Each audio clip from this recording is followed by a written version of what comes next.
परम पूज्य गुरुदेव श्री राकेश जी, संस्थापक श्रीमद राजचंद्र मिशन धर्मपुर, श्री नरेश पटेल जी, माननीय मंत्री जनजाति विकास, खादी, कुटीर एवं ग्रामीण उद्योग, श्री मंगल प्रभात जी लोढ़ा, मंत्री कौशल रोजगार उद्यमिता और नवाचार, श्री धवल पटेल जी, लोकसभा सचेतक एवं वलसाड के सांसद Shri Manu Shah ji, chief giving officer Sarvamangal family trust एवं शाह हैप्पीनेस फाउंडेशन, आत्मर्पित नेमी जी, उप प्रमुख श्रीमद राजचंद्र मिशन धर्मपुर, अभय भाई जसमानी, प्रमुख श्री मद राजचंद्र मिशन, इस सभागार में मौजूद सभी सम्मानित देवियों व सज्जनों, सर्वप्रथम मैं शीश झुकाकर आप सभी का अभिनंदन करता हूं।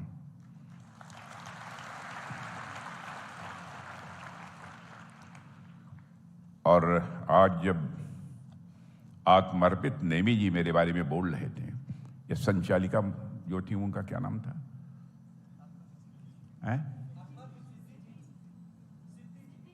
सिद्धि जी।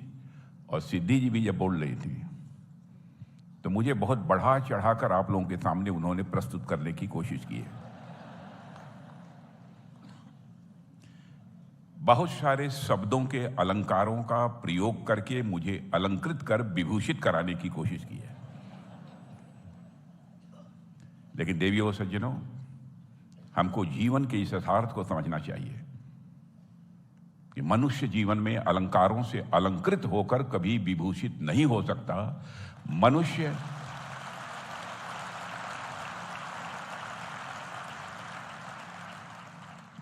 अपने जीवन में विभूषित हो सकता है, अपनी कृतियों से विभूषित हो सकता है या अपने डीड से विभूषित हो सकता है। लेकिन आत्मर्पित नेमी जी ने धर्मगुरु हैं, इसे मैं आशीर्वाद के रूप में ही स्वीकार करता हूं। इसे मैं परम पूज्य गुरुदेव श्री राकेश जी के भी आशीर्वाद के रूप में स्वीकार करता हूं।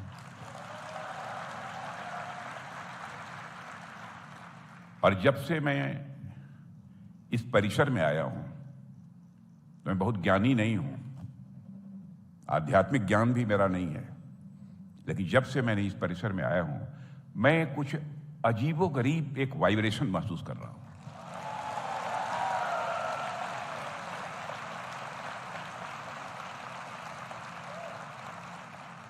वो वाइब्रेशन कोई डिफरेंट है। मुझसे कहे कि किस प्रकार का वाइब्रेशन है, इसको डिफाइन करिए, इसको एक्सप्लेन करिए, तो मेरे जैसे छोटे व्यक्ति के द्वारा इसको एक्सप्लेन नहीं किया जा सकता। ऐसा वाइब्रेशन है। सामान्य भाषा में यदि मुझे कहना हो तो मैं कह सकता हूं कि यहां का वाइब्रेशन आध्यात्मिक है, स्पिरिचुअल है।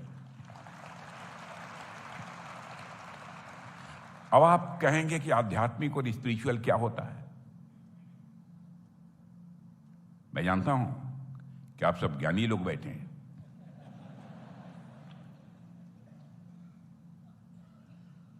मंदिर में जाकर पूजा करना, मस्जिद में जाकर इबादत करना, गिरजाघर में जाकर सजदा करना, यही अध्यात्म नहीं है।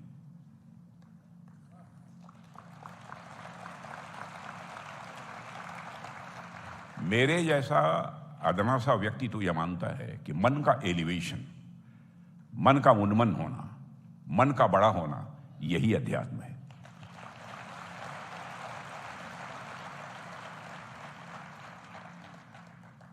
छोटे मन का व्यक्ति कभी आध्यात्मिक हो ही नहीं सकता।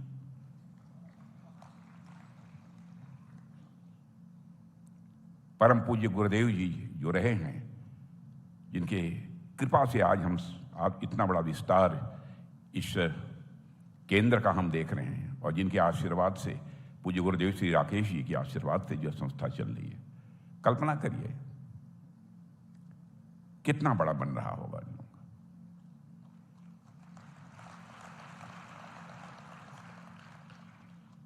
ये भी अपना घर बसा सकते थे, आलीशान महल बना सकते थे, लेकिन नहीं, इन्होंने फैसला किया कि सारी जिंदगी मैं समाज सेवा में ही समर्पित करता हूं।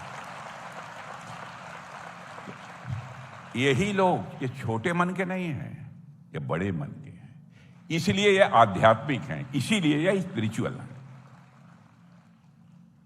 मनुष्य को जीवन में इंस्पिरेशन, प्रेरणा यदि हासिल हो सकती है तो इसी प्रकार से मन के जो लोग बड़े होते हैं, जो आध्यात्मिक होते हैं, उन्हीं के सानिध्य से ही जीवन में प्रेरणा और दिशा प्राप्त होती है। इंस्पिरेशन एंड डायरेक्शन बोथ उसी से प्राप्त होती है। और मैं ये विश्वास के साथ कह सकता हूं, मैं तो राजनीतिक क्षेत्र में काम करने वाला व्यक्ति हूं, आध्यात्मिक नहीं हूं, लेकिन मैं कह सकता हूं कि जिस व्यक्ति का मन जितना ही बड़ा होता चला जाएगा, उतनी उसी अनुपात में, उसी रेशियो में स्पिरिचुअल हाइट्स, आध्यात्मिक ऊंचाइयों को हासिल करता चला जाएगा। जितना मन आपका बड़ा होगा, उसी हिसाब से आपकी स्पिरिचुअल हाइट अपने आप बढ़ती चली जाएगी। मन बड़ा होना चाहिए। मुझे मैथमेटिकल इक्वेशन मेरी इसे कहना हो तो मैं कह सकता हूं, सर्कमफरेंस ऑफ मन is directly proportional to the magnitude of सुख।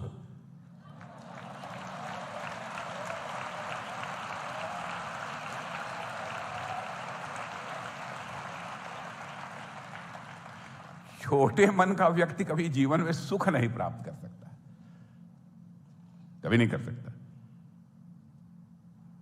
विनम्र रहना, शालीन रहना, ईगो किसी भी सूरत में मन के अंदर नहीं पैदा होनी चाहिए, घमंड नहीं आना चाहिए। मैंने ये कर दिया, ये कर दिया। अरे क्या कर दोगे आप? क्या औकात है आपकी?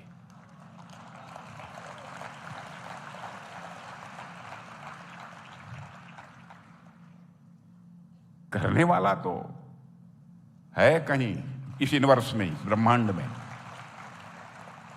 वही चला रहा है।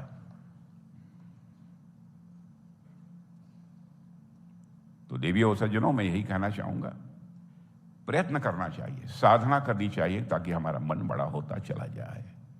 मन के अंदर लोभ, लालच, ईर्ष्या, द्वेष, बहुत सारी चीजें स्वाभाविक रूप से मनुष्य है तो पैदा होंगी। इन पर नियंत्रण करना, यही साधना है,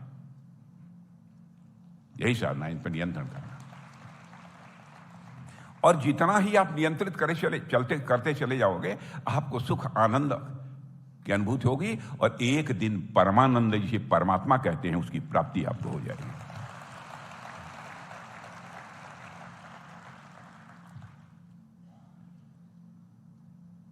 सब कुछ इसी में है।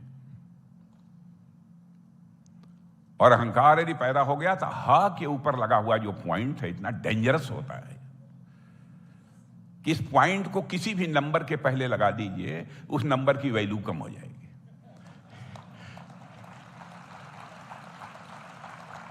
अब जैसे 1 के पहले पॉइंट लगा दीजिए तो उसकी वैल्यू 1 नहीं रह जाएगी, 1/10 हो जाएगी। लेकिन अहंकार शून्य हो जाइए, शून्य, 0, तो 1/0 कितना हो जाएगा? 1/0 कितना होगा? इन्फिनिटी, अनंत को प्राप्त कर लेंगे। सारी आध्यात्मिक साधना जीवन में अनंत को प्राप्त करने के लिए ही होती है। सारी जीवन की आध्यात्मिक साधना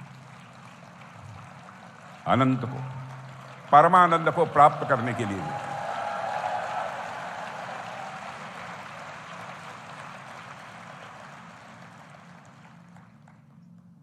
और यही करना चाहिए, मैं जहां तक समझता हूं।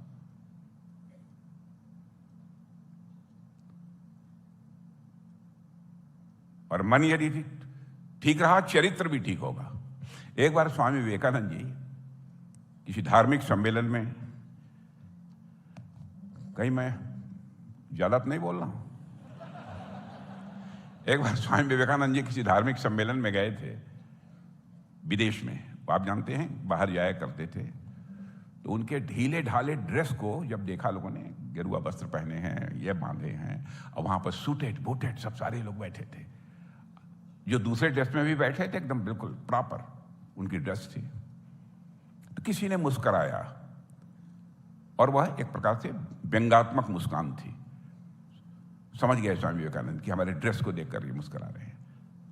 और उन्होंने धीरे से कहा कि आप थोड़ा सा वेल ड्रेस्ड होकर आए होते तो ज्यादा अच्छा था। तो कुछ नहीं बोले स्वामी विवेकानंद। जब मंच पर बोलने के लिए अंत में जब खड़े हुए तो उन्होंने इसकी चर्चा करते हुए कहा कि मैं ये बताना चाहूंगा आपको कि in your country tailor makes the man, but in our country character makes the man.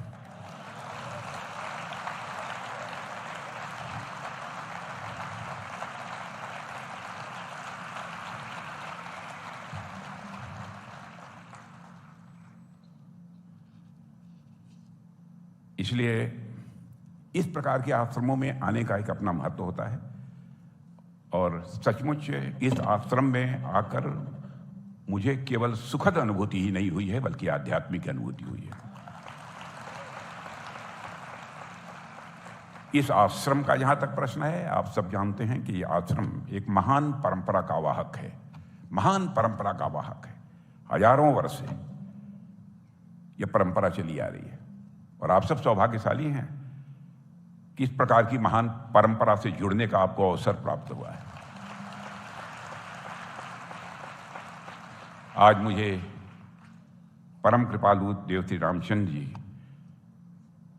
का जो स्थान है, यहाँ पर आकर सचमुच मुझे बहुत ही सुखद अनुभूति हुई है। और मैं मानता हूँ कि यह मेरा अपने में एक सौभाग्य है कि यहाँ आने का मुझे अवसर मिला है। मुक्ति का मार्ग, मनुष्य की अंतिम इच्छा क्या होती है? जीवन के सारे बंधनों से वह मुक्त हो जाए, यही मनुष्य की इच्छा होती है। और इसी चीज को स्वामी जी ने मुक्ति का रास्ता, जो लगभग 2500 वर्ष पहले भगवान महावीर ने दिखाया था, लगभग 150 वर्ष पहले श्रीमद राजचंद्र जी ने उसे फिर से दिखाया।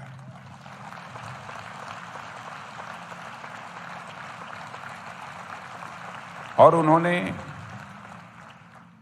मैं कह सकता हूं कि नए युग के लिए आध्यात्मिकता की, स्पिरिचुअलिज्म की एक नींव रखी है, फाउंडेशन स्टोन रखा है।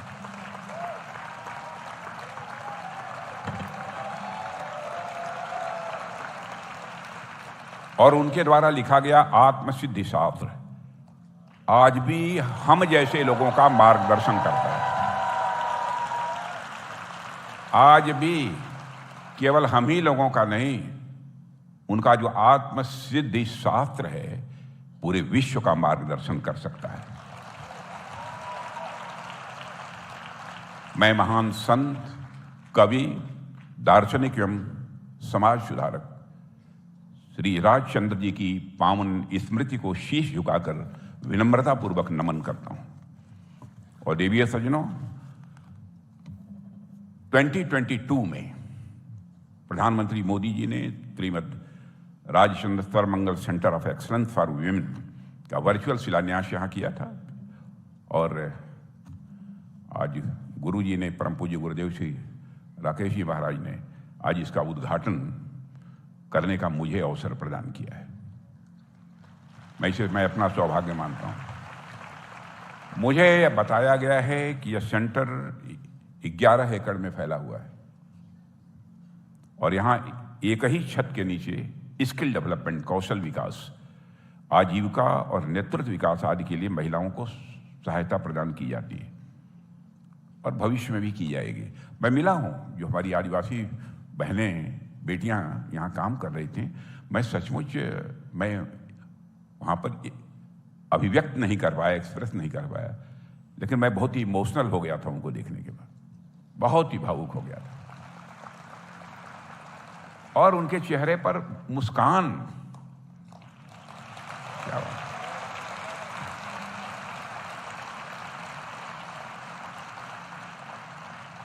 आदिवासी बहनें और बेटियां किस प्रकार से अपनी जिंदगी गुजारती हैं आपको बतलाने की जरूरत नहीं है, लेकिन उनके चेहरे पर जब मैं मुस्कान देखा, मैंने कहा वो यहां आकर वो प्रसन्न है।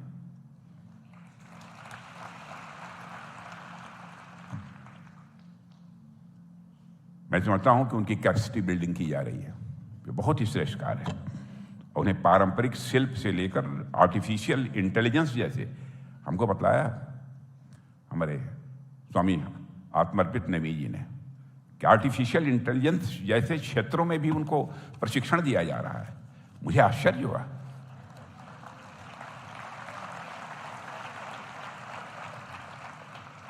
इससे गुजरात के ग्रामीणों, गरीबों और आदिवासियों और विशेष रूप से दक्षिण गुजरात की हमारी माताओं बहनों को बहुत ही लाभ होगा।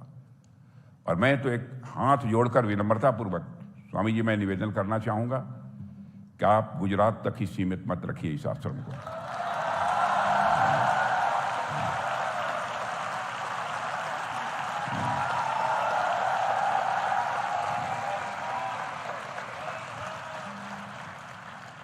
ले जाइए भारत, आगे आने वाली पीढ़ी इसको ले जाएगी पूरे विश्व में।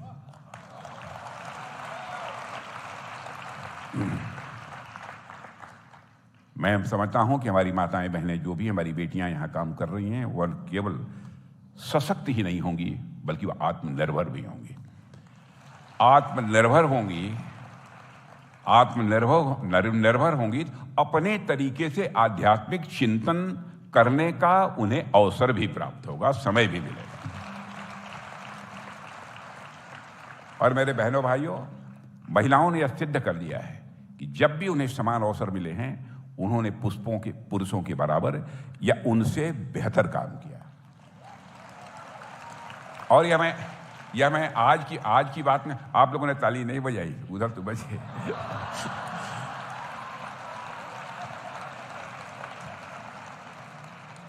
मैं जानता हूं, मैं गुजरात की ही ईलाबेन भट्ट जी को याद करना चाहता हूं, जिन्होंने अपने संस्थान सेवा से अनगिनत महिलाओं को आर्थिक स्वतंत्रता दिलाई है और उन्होंने स्वावलंबी भी बनाया है। इसी तरह हम सभी ने लिज्जत पापड़ का नाम, गुजराती लोग तो अच्छी तरह जानते हैं लिज्जत पापड़, और एक बार प्रधानमंत्री जी ने हम लोग को भी लिज्जत पापड़ खिलाया था। लिज्जत पापड़ का नाम बहुत ही पुराना है, इसे जयंती बेन ने शुरू किया था, मुझे बताया गया। और इस उद्यम ने गुजरात की न जाने कितनी माताओं बहनों की आर्थिक हालात को बदल दिया, आर्थिक दृष्टि से लिज्जत पापड़ ने बदल दिया। और मैं मानता हूं कि निश्चित रूप से यहां खुलने वाला यह centre of excellence women entrepreneurship, महिला उद्यमिता को और मजबूती देगा, मैं ऐसा मानता हूं। और मुझे यह जानकर अत्यंत प्रसन्नता भी हो रही है कि यह कैंपस पूर्ण रूप से ग्रामीण महिलाओं द्वारा खुद संचालित किया जाएगा। यह तो हमारे लिए बहुत ही आश्चर्य की बात है और विश्व में ऐसा कहीं कोई सेंटर नहीं देखने को नहीं मिलेगा।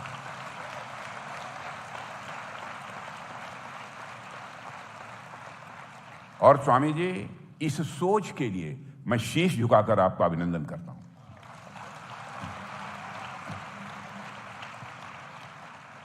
मैं मानता हूं यह विमेन एम्पावरमेंट का तो एक अच्छा उदाहरण है ही।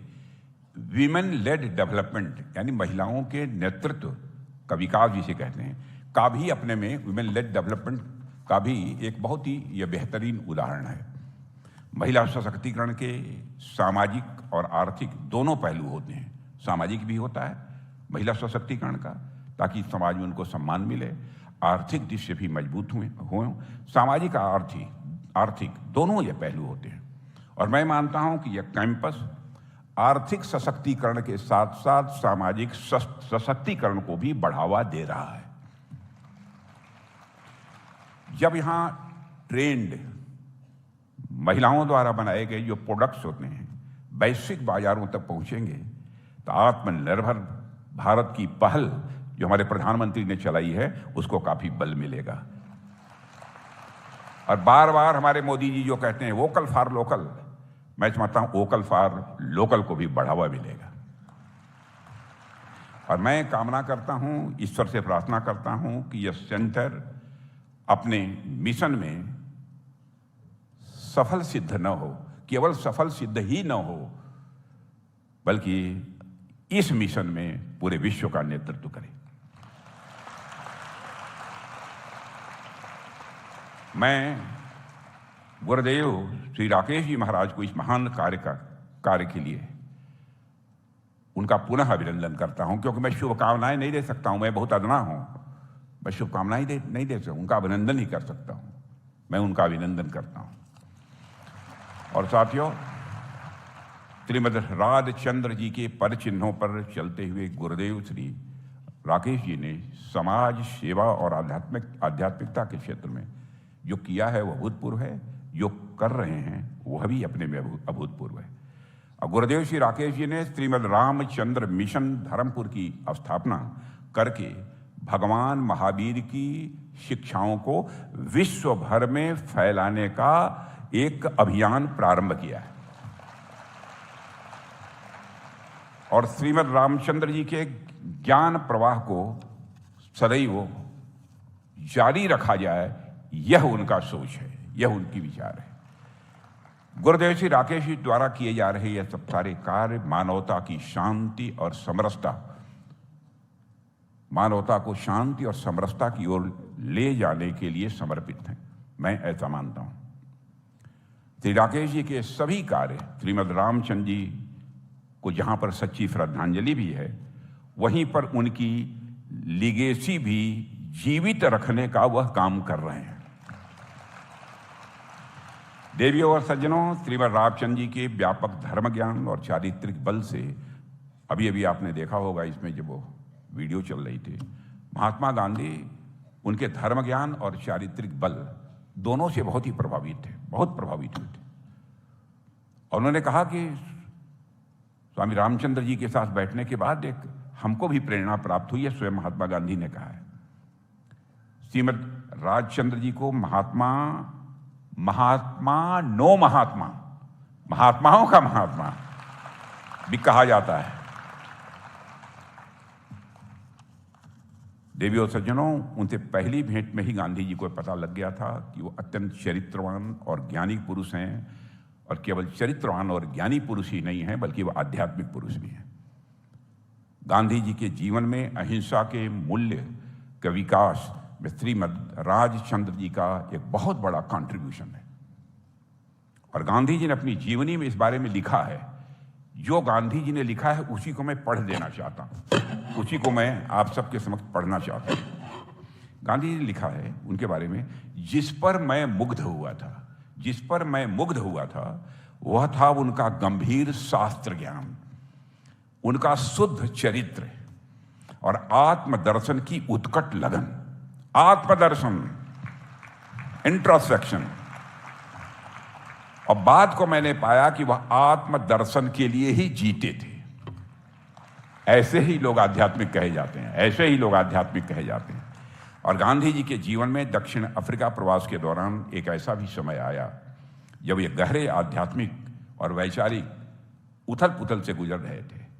और देवियों सज्जनों, इस अवधि में उन पर धर्म परिवर्तन के लिए लगातार दबाव भी बनाया गया, जिसके कारण उनके मन में हिंदू धर्म को लेकर कुछ प्रश्न भी उनके मन में खड़े हो गए। उस समय श्रीमद राजचंद्र जी ने ही उनकी जिज्ञासाओं को शांत किया था। इसीलिए मैं कहता हूं, यह आश्रम कोई सामान्य आश्रम नहीं है। श्रीमद राजचंद्र जी ने उन्हें समझाया था कि जिन मूल्यों और उत्तरों की वो खोज कर रहे थे, वे सभी हिंदू धर्म के भीतर ही निहित हैं। श्रीमद राजचंद्र जी ने गांधी जी को धैर्य रखने और हिंदू धर्म को गहराई से अध्ययन करने की सलाह भी दी थी। श्रीमद राजचंद्र जी ने गांधी जी को लिखा था, किसी अन्य धर्म में हिंदू धर्म की सूक्ष्म और गहन विचारधारा, आत्मा की दृष्टि या उसकी उदारता नहीं है। श्रीमद राजचंद्र जी ने मात्र 34 वर्ष की आयु में ही देह त्याग दी, आप सब लोग जानते हैं। ऐसे ही स्वामी विवेकानंद जी ने 39 और 40 साल की उम्र में ही शरीर त्याग दिया था। देखिए क्या होता है ऐसी बड़ी विभूतियों का। लेकिन अपने अल्प जीवन में ही श्रीमद रामचंद्र जी ने जो विरासत छोड़ी है, वह सदियों तक हमारा मार्गदर्शन करती रहेगी, ऐसा मेरा पक्का विश्वास है। और समय ने उनकी प्रासंगिकता को कम नहीं किया है, बल्कि मैं कहना चाहता हूं, उनकी प्रासंगिकता निरंतर बढ़ती जा रही है। देवियों और सज्जनों, यह एक सुखद संयोग है कि वर्ष 2025 में श्रीमद रामचंद्र जी के धर्मपुर की धरती पर पावन आगमन के 125 वर्ष पूरे हुए हैं और इसी वर्ष राष्ट्रीय स्वयंसेवक संघ की स्थापना के भी 100 वर्ष पूरे हुए हैं। दोनों की ही परंपराओं में भारत की सनातन संस्कृति का बोध होता है। दोनों परंपराएं अध्यात्म, अनुशासन और परोपकार जैसे मूल्यों को बढ़ावा देती हैं और यह संयोग हमें याद दिलाता है कि सच्चा राष्ट्र निर्माण सांस्कृतिक जागरण, सेवा और व्यक्ति निर्माण के संयोग से ही संभव है। आज श्रीमद राजचंद्र जी मिशन धर्मपुर की समाज सेवा तथा संघ की राष्ट्र सेवा मिलकर भारत को वैभवशाली बनाने की दिशा में काम करेगी, योगदान करेगी, ऐसा मेरा विश्वास है और योगदान कर रहे हैं, यह मैं कह सकता हूं। देवियों और सज्जनों, श्रीमद राजचंद्र जी हीरे और मोती के भी पारखी थे। उनके व्यापारिक लेन देन लाखों में होते थे, लेकिन ये सभी चीजें उनके जीवन के अंतिम लक्ष्य नहीं थे। उनके जीवन के अंतिम लक्ष्य नहीं थे। उनके जीवन का केंद्र बिंदु अध्यात्म और धर्म था। जैसे ही वे अपना व्यापार संबंधी कार्य समाप्त करते, वैसे ही धर्म, अध्यात्म और अध्ययन के कार्य में जुट जाते थे। यह मैंने पढ़ा है। उनके जीवन से हमें यही संदेश मिलता है कि आर्थिक रूप से मजबूत होने में या धनवान होना अपने में कोई बुरी बात नहीं है, होना ही चाहिए। एक श्लोक में कहा भी गया है, धनात् धर्मः ततः सुखम। जहां धन और धर्म दोनों का समन्वय है, वही सुख है। जिसका अर्थ है धन से धर्म होता है और उस धर्म से सुख की प्राप्ति होती है। हमारे ऋषियों और मनीषियों ने भी कहा, धनात् धर्मः ततः सुखम। जहां धन और धर्म का संयोग है, वहां सुख ही है। लेकिन धन के पीछे सदैव भागते रहना निरर्थक है। केवल पैसे के लिए जीने से जीवन व्यर्थ हो जाता है। भौतिक समृद्धि के लिए नैतिक और आध्यात्मिक उत्कर्ष, भौतिक समृद्धि के लिए नैतिक और आध्यात्मिक उत्कर्ष अत्यंत आवश्यक है। इस यथार्थ को भी हमको समझना चाहिए। आज जब लगभग सभी लोग प्रतिस्पर्धा में धन, शक्ति, प्रसिद्धि और प्रतिष्ठा के पीछे लगे हुए हैं, हमें श्रीमद रामचंद्र जी के जीवन से सीख लेनी चाहिए। और देवियों और सज्जनों, श्रीमद रामचंद्र जी के व्यक्तित्व में एक अनोखी विशेषता है जो मुझे बतलाया गया है कि वे आध्यात्मिक मामले में तो विद्वान थे ही, व्यवहारिक और व्यापारिक मामलों में भी अत्यंत न्यायपूर्ण थे और नैतिक भी थे। एक बार की बात है कि एक अरब के व्यापारी ने अपनी गणना में गलती कर दी थी। कहीं कैलकुलेशन में उस व्यापारी ने कोई गलती कर दी थी, जैसे श्री स्वामी जी को उस सौदे में भारी मुनाफा कमाने का अवसर मिल सकता था, लेकिन श्रीमद जी ने केवल उचित राशि ही ली, केवल उचित राशि ली। व्यापारी इससे हैरान था तो श्रीमद जी ने मुस्कुराते हुए कहा, याद रखो, राजचंद्र दूध पीता है, किसी का खून नहीं पीता।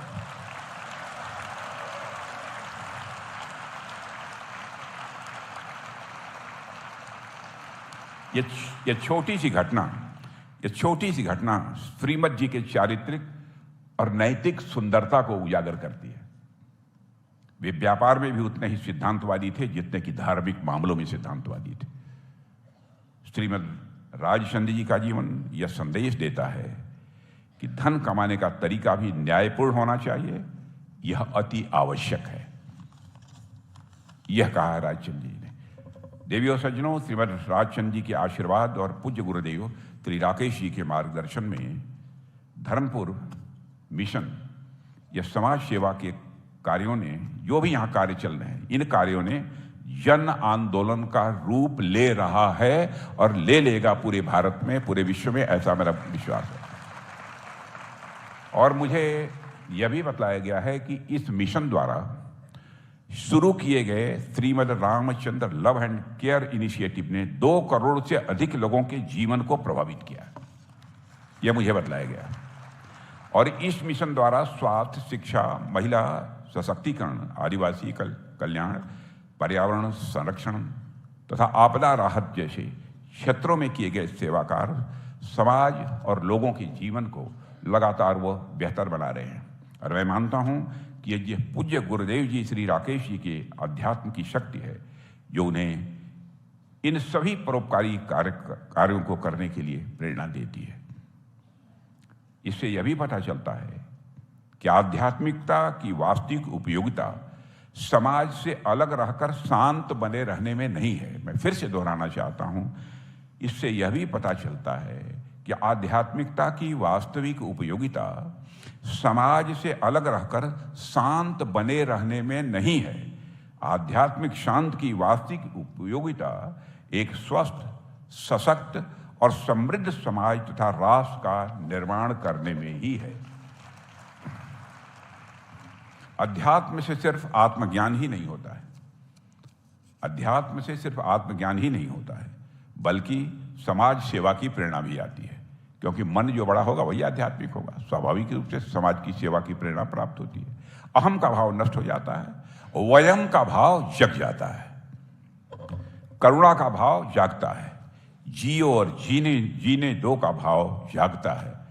यह भगवान महावीर का और जैन धर्म का दर्शन भी है। देवी और सज्जनों, प्रसिद्ध लेखक और विचारक जॉर्ज बर्नार्ड शॉ का नाम आपने सुना होगा। जॉर्ज बर्नार्ड शॉ ने एक बार कहा था कि मुझे जैन धर्म के सिद्धांत इतने प्रिय हैं कि अगले जन्म में मैं जन्म जैन समुदाय में ही जन्म लेना चाहता हूं। जैन शब्द, जिस शब्द से बना, मूल शब्द उसका जिन है, यानी जिन माने विजेता। लेकिन किस चीज का विजेता? विजेता कौन है? विजेता वह है जिसने अनंत ज्ञान को प्राप्त कर लिया हो और जो दूसरों को मोक्ष की राह दिखाए। विजेता वह है जिसने नकारात्मक विचार, अविश्वास, शत्रुता और स्वार्थ जैसी वृत्तियों पर विजय प्राप्त कर ली हो। इस विजय को प्राप्त करने का मार्ग हमारे सभी पूजनीय जैन तीर्थंकरों ने भी हमें दिखाया है। जैन धर्म में बतलाए गए 3 रत्न और 5 महाव्रत मुक्ति का मार्ग है, जीवन को मंगलमय बनाने का मार्ग है, जीने का सही ढंग है, यह सीखने का भी मार्ग है। जैन धर्म में दिया गया अनेकांतवाद का दर्शन या शांति का दर्शन है। म्यूचुअल को एग्जिस्टेंस, सह अस्तित्व और हार्मनी, सौहार्दता का यह रास्ता है। अनेकांतवाद का सिद्धांत यह कहता है कि सभी के अपने अपने अनुभव होते हैं जिनसे हमारा दृष्टिकोण बनता है, लेकिन वह अटल सत्य नहीं हो सकता है। महात्मा गांधी अक्सर एक कथा का उल्लेख करते थे जिसमें कई नेत्रहीन लोग हाथी को छू छू कर महसूस करते हैं कि हाथी यह कैसा होता है। कोई उसका वर्णन करता है, जो हाथी की पूंछ को पकड़ता है उसने हाथी को समझ लिया यह रस्सी है। जिस व्यक्ति ने सूंड पकड़ ली उसने मान लिया कि यह हाथी सांप है, और जिसने पैर पकड़ लिया उसने मान लिया कि हाथी पेड़ है, वृक्ष है। यानी सबके पास अपने अपने अनुभव थे, सभी के अनुभव सही थे, लेकिन सभी अनुभव एब्सोल्यूट ट्रूथ नहीं कहे जा सकते हैं। यही है अनेकांतवाद का तत्व।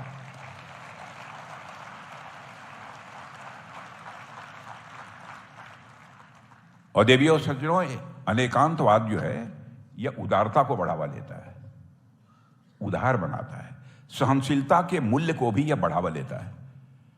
और मैं अक्सर कहता हूं कि मन बड़ा रखने पर ही हमें परमानंद मिलता है, जैसा मैंने पहले ही कहा था। और मैं मानता हूं कि अनेकांतवाद का सिद्धांत की समझ हमारे मन को भी बड़ा बनाती है, यानी हमें आध्यात्मिक बनाती है। जैन परंपरा के मूल में अहिंसा परमो धर्म का सिद्धांत है। अहिंसा का अर्थ केवल इतना नहीं है किसी को मारा न जाए। अहिंसा का अर्थ है मन, वचन और कर्म से किसी भी रूप में किसी को भी पीड़ा न पहुंचाई जाए। यानी कि हमारे विचार, वाणी और व्यवहार में सभी के प्रति प्रेम, दया, करुणा, सौहार्द और सम्मान का भाव होना चाहिए। अहिंसा और करुणा साथ साथ चलते हैं। अहिंसा और करुणा साथ साथ चलते हैं। करुणा भाव के बिना कोई अहिंसा धर्म का पालन किसी भी सूरत में नहीं कर सकता है। जैन धर्म भारत की सांस्कृतिक और आध्यात्मिक धरोहर है। देवियों और सज्जनों, जैन धर्म भारत की सांस्कृतिक और आध्यात्मिक धरोहर है, और जैन धर्म के मूल्य नैतिकता के साथ आर्थिक प्रगति का भी मार्ग प्रशस्त करते हैं। जीवन के हर क्षेत्र में जैन समुदाय ने अपनी मेहनत, ईमानदारी और दूरदर्शिता से विशेष योगदान दिया है।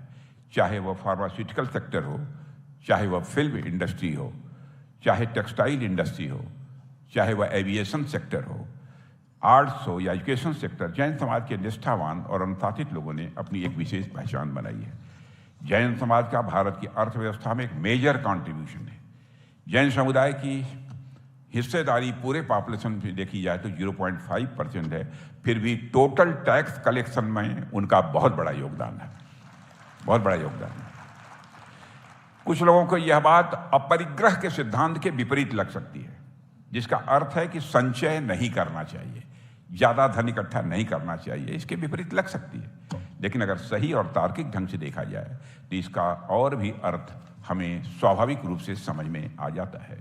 अपरिग्रह इच्छाओं और मोह के ऊपर विजय प्राप्त करके, अपरिग्रह किसे कहते हैं? इच्छाओं और मोह के ऊपर विजय प्राप्त करके आंतरिक पूर्णता प्राप्त करने की स्थिति भी यही है। यह अपनी मूलभूत जरूरतों को पूरा करते हुए दानशील बनने का विचार भी है। अपरिग्रह का अर्थ दरिद्रता नहीं है। इस यथार्थ को भी हमको समझना चाहिए। और यह बात बिल्कुल सही है कि आवश्यकता से अधिक वस्तुओं का त्याग करना चाहिए, लेकिन त्याग वही कर सकता है जिसके पास साधन हो और जिसके पास क्षमता हो और जिसका मन बड़ा हो, वही कर सकता है। और देवी और सज्जनों, आज जब हम हमारे प्रधानमंत्री मोदी जी के नेतृत्व और मार्गदर्शन में विकसित भारत का लक्ष्य प्राप्त करने की दिशा में तेजी से आगे बढ़ रहे हैं, तब यह समझ हमें और भी अधिक परिश्रम करने की प्रेरणा देती है। और वर्ष 2047 तक हम लोगों ने लक्ष्य निर्धारित किया है कि भारत को हम विकसित राष्ट्र बनाएंगे। हमारा मानना है कि विकसित भारत तभी बनेगा जब भारत आत्मनिर्भर बनेगा, जिस काम को आप लोग कर रहे हैं। देश में समृद्धि बढ़ेगी, प्रॉस्पेरिटी बढ़ेगी। यह समृद्धि अंतिम पायदान पर खड़े हुए व्यक्ति को गरिमापूर्ण जीवन देने के लिए आवश्यक भी है, और इससे हमारा विकास और जरा समावेशी होगा, इंक्लूसिव होगा और सस्टेनेबल भी होगा। और देवियों समझने, हम चाहे किसी भी देश, धर्म, जाति या संप्रदाय के हों, भोजन और पानी की तरह शांति भी हमारी मूल आवश्यकता है। इस बात को ध्यान रखिए, मैं फिर से दोहराना चाहता हूं, भोजन और पानी की तरह शांति भी हमारी यह मूल आवश्यकता है। अशांत मत रहिए। आंतरिक शांति के लिए यह आवश्यक है कि हमारे मूल में अहंकार न आए, हम ग्राउंडेड रहें। इस संबंध में जैन समाज के क्षमावाणी दिवस का भी मैं विशेष महत्व मानता हूं। जैन धर्म के क्षमावाणी दिवस का विशेष रूप से महत्व मानता हूं कि एक दिन वह रखते हैं, क्षमा मांगते हैं सबसे, मन में अहंकार न रहे यह प्रयत्न करते हैं। इस पवित्र दिन पर जैन समुदाय का प्रत्येक सदस्य जाने अनजाने में हुई सभी गलतियों के लिए क्षमा मांगता है। यह दिन केवल, मैं मानता हूं कि पारंपरिक अनुष्ठान ही नहीं है, बल्कि अगर सच्चे अर्थों में देखें तो यह शांतिपूर्ण और सह अस्तित्व का एक व्यावहारिक ज्ञान है। देवी और सज्जनों, हमारे प्रधानमंत्री के नेतृत्व में हमारी सरकार ने भारत की जैन परंपरा और धरोहर को संरक्षित करने का काम किया है। बीते कुछ वर्षों में 20 से अधिक पूजनीय तीर्थंकरों की मूर्तियां जो कभी न कभी चोरी गई थीं, विदेशों से भारत वापस लाई गई। और पिछले वर्ष हमें प्राकृत भाषा को क्लासिकल लैंग्वेज का स्टेटस प्रदान कर दिया है। और भगवान महावीर ने अपनी शिक्षाओं के प्रचार के लिए प्राकृत भाषा को अपनाया था। और प्राकृत का महत्व जैन अनुष्ठानों और धार्मिक प्रथाओं में आज भी बेहद महत्वपूर्ण है।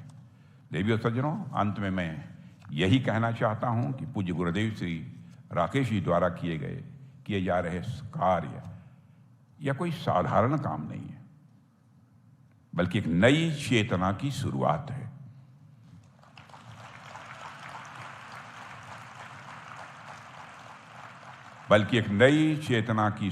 है।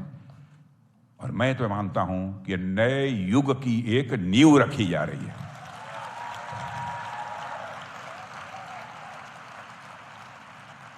और मैं पूज्य गुरुदेव श्री राकेश जी और धर्मपुर मिशन को जो भी देश हित, समाज हित, जड़ चेतन सबके लिए, केवल चेतन के लिए नहीं, जड़ चेतन के सबके लिए। क्योंकि जड़ चेतन हमारे यहां कहा गया ना कि वृक्ष है, उसमें भी प्राण है, जीवन है। सबके लिए इनके द्वारा काम किया जा रहा है। इसलिए आज के, और क्यों किया जा रहा है, मैं इसको जरा क्लेरिफाई करना चाहता हूं अपनी तरफ से।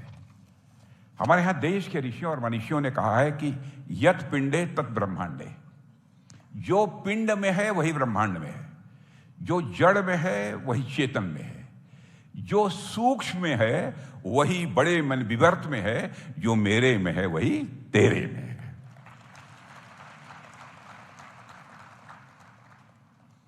इसलिए पूज्य गुरुदेव सभी के लिए काम कर रहे हैं। परमात्मा जड़ में भी है, चेतन में भी है।